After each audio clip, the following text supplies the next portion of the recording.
வணக்கம் நண்பர்களே. நகைக்கடன், சுய உதவிக்குழு கடன், பயிர்க்கடன் தள்ளுபடி தமிழக பட்ஜெட்டில் வெளியான முக்கிய தகவல் என்னங்கிறத இந்த வீடியோவில் நம்ம பார்க்கலாம். அதற்கு முன்னாடி நம்ம சேனலை இதுவரைக்கும் சப்ஸ்கிரைப் பண்ணலன்னா சப்ஸ்கிரைப் பண்ணி வச்சுக்கோங்க. அப்படியே பக்கத்தில் உள்ள பெல் ஐக்கானை மறக்காம ப்ரெஸ் பண்ணிக்கோங்க. அப்போதான் நம்ம சேனலில் இது போன்ற வீடியோக்களை அப்லோட் செய்யும்போது உங்களுக்கு தொடர்ந்து கிடைக்கும். தமிழக சட்டப்பேரவை தேர்தல் தேதி விரைவில் அறிவிக்கப்பட உள்ள நிலையில் தமிழ்நாடு அரசு இடைக்கால பட்ஜெட்டை தாக்கல் செய்தது.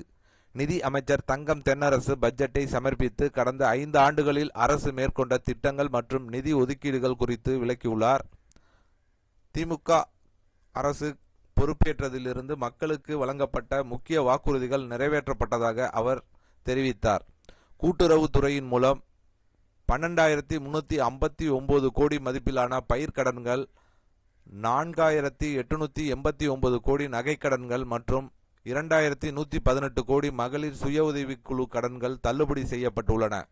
மேலும் கடந்த 5 ஆண்டுகளில் விவசாயிகளுக்கு மொத்தம் 69,087 கோடி அளவிற்கு பயிர்க்கடன் வழங்கப்பட்டதாக கூறினார்.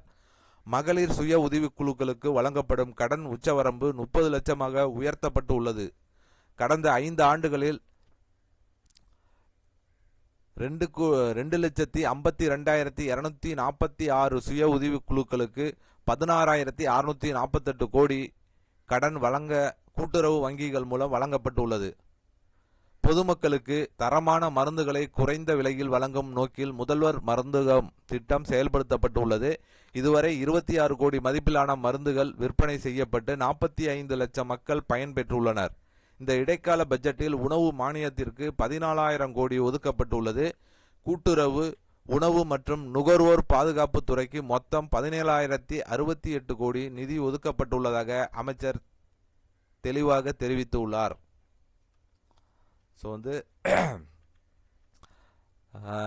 நகைக்கடன், சுய உதவிக்குழு கடன், பயிர்க்கடன் தள்ளுபடி இதெல்லாம் ஆரம்பத்தில் அறிவிச்சாங்க.